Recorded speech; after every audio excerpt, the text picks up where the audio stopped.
Well, good afternoon and welcome to another YouTube Live that we call Go for Lunch. So we're going to talk about Finder tips today. As always, Go for Lunch is brought to you by GoFor Technology. And I'm Roger Harmon, your host for Go for Lunch number 107. If you're new here, please type new in the comments. We'd like to get to know you. Our mission here at Go for Technology is to make the technology work for you. So again, today is all about Finder tips. So let's talk about what is this Finder thing anyway. Well, you probably know that the Finder is the underpinning of your Mac operating system. It makes everything happen. From copying, pasting, moving files around, it's all done by the Finder.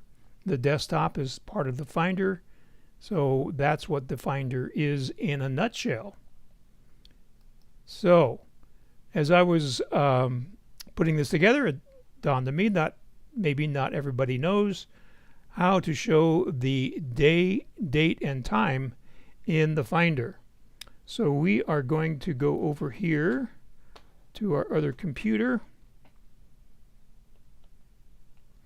And you'll notice up here in the upper right hand corner we have the day along with the date and the time. Well, if you don't have the day showing, here's how you make that happen. You left click on the date, you go down to open date and time preferences, and then down here you see a little checkbox that says show the day of the week. It's that simple. If I uncheck it, Tuesday goes away. If I check it, Tuesday comes back. So that is how you show the date and the time in your menu bar. Well, what if you want to move things around in the menu bar? Of course, the menu bar is at the very top of your screen on your Mac. So if you don't like the order in which those icons are displayed, you can fix that. So most menu bar items can be rearranged, and the way you do that is to hold down your command key and then click and drag the icon and move it to where you want it. So let's go back to our example here. So let's see here. So here I have the accessibility icon that we used when we were talking about how to zoom in and out, which we're zoomed in right now on this one. So if I hold down the command key, if I lean over here and grab this and drag it, I can put it anywhere I want it. So as you can see, you can move things around and put them wherever you want. So that is a pretty nice little trick. Again, the way you can customize your Mac to make it work the way you want it to work. You might say it's making the technology work for you. How about finding your cursor when it's lost? Well, the way you do that is you go to System Preferences, Accessibility, you choose Display, and then you click on the little box for the pointer tab. Then you check the box that says Shake Mouse Pointer to locate. So let's see what that looks like.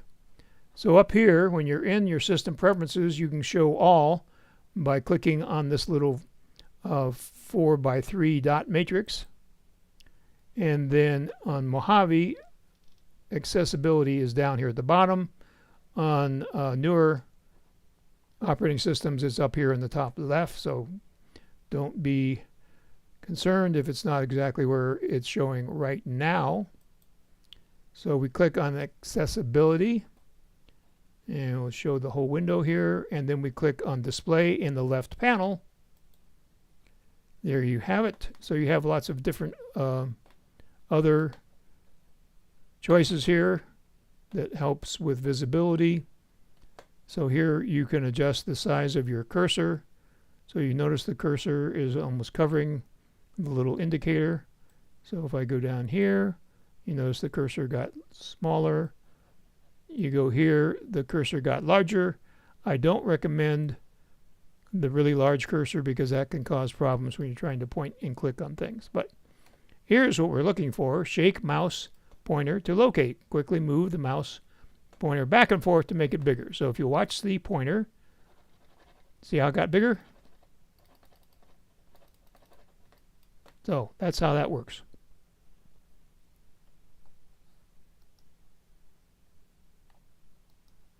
So what about tiling your windows?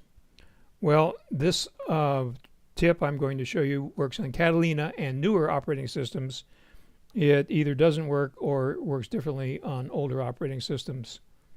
So the way you tile your windows is you hover over the green stoplight icon, is what Apple calls it. I would say it's a go light. This is green. But it looks like this here in the upper left-hand corner.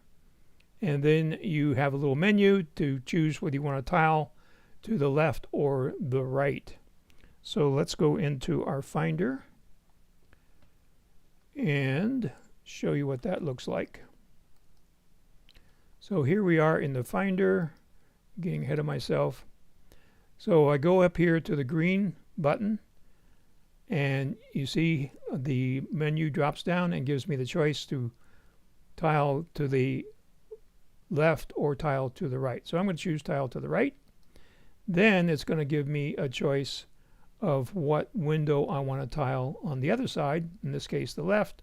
So I'm going to choose Safari here, and there we have it. So that's how you tile. Now you'll notice here there's a black border between the two windows, and in the center of that border is a vertical gray bar, and you can see the two little opposing arrows when you're right on top of that. So when you're there and you see the arrows, you can adjust the dimensions of the tiled windows so you can make one bigger than the other. And to get out of that, you simply bump up here to the top, and then you click on the green, and you are back to normal. So we're going to get rid of that and run back over here, and there we go. So that's how you do tiling of windows. So just to review, it'll slide over, you choose the other window to tile next to it. To get out of it, you click the green icon in the window again to take it out of tile and full screen mode. Okay, what if you want to add an emoji to whatever you're doing, whether it be a mail message or a document you're creating anywhere? You can get the emojis by simply pressing Command, Control, and Spacebar to access the emoji menu, and then you can also add that to favorites. So if we go into the Finder, and we're going to get rid of this full screen here by hitting the green arrow, or the green dot, I should say. Okay, so we want to see emojis, so we're going to hit Control, Command, Spacebar, and there they are. And we're going to hit Option, Command, Equal. Make that a little bigger for you. So here we are. So here's our emoji menu, and you can see there's a scroll bar here. So there are lots of choices. In fact, all of the emojis are here. But wait, there's more. There are symbols such as arrows, bullets, and stars, currency symbols, Latin characters, some with accents. And then there's also symbols like copyright and registered and centigrade and Fahrenheit. Math symbols here if you're doing equations. So you have all sorts of math symbols, different types of parentheses, and pictographs. You can play dominoes if you want to right here. And then we have punctuation. So here's an upside down question mark, which is used in Spanish. So when I go to my favorites, you notice I added the upside down question mark. So if I'm writing in Spanish, I can insert that. You can also see here that this is how you remove things from favorites by just clicking Remove from Favorites. And the upside down face goes away. So that is how you do emojis. So let's get back here to the Finder and zoom out by hitting Option Command 8 to turn off zoom. And there we go.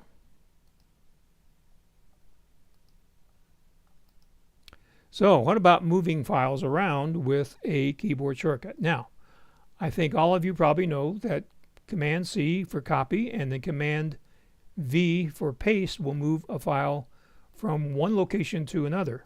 Now that file does stay in the original location, so it's in two places.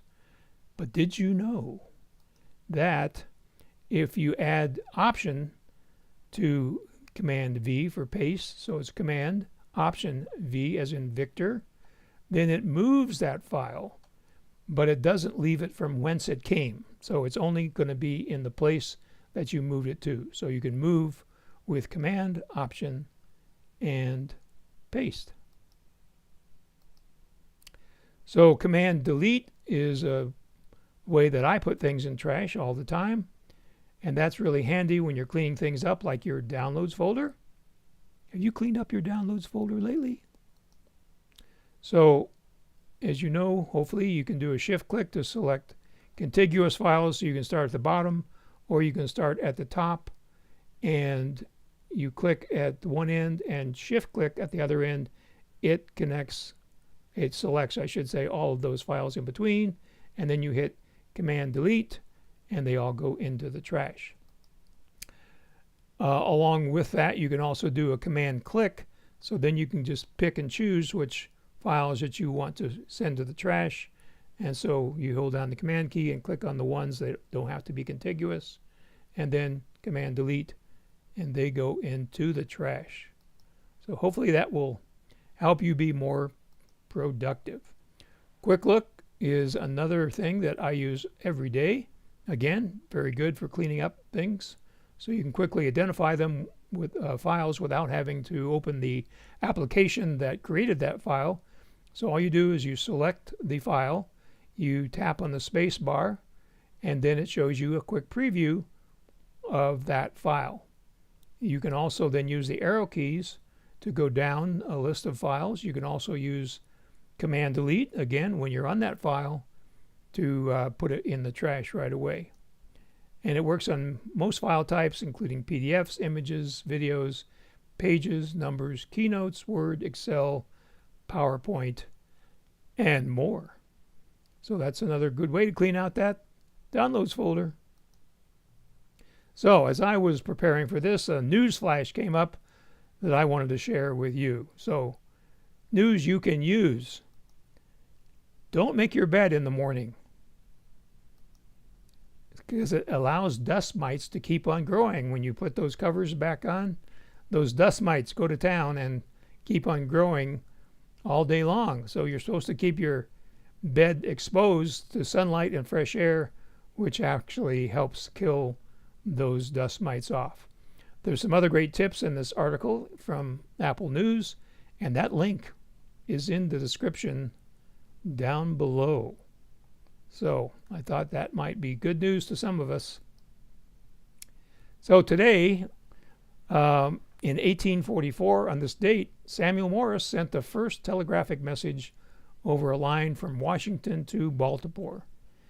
And now we can take this little device right here and send a telegram, aka a text message, across oceans and around the world, and even to the space station, I guess, if we had the right address. So we've come a long way since then. So questions, comments, I'll be checking those here in just a second.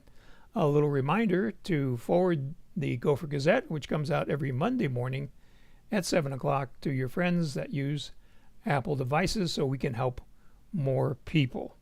And if you haven't already, please subscribe to this YouTube channel, and that way you'll get notified when things happen.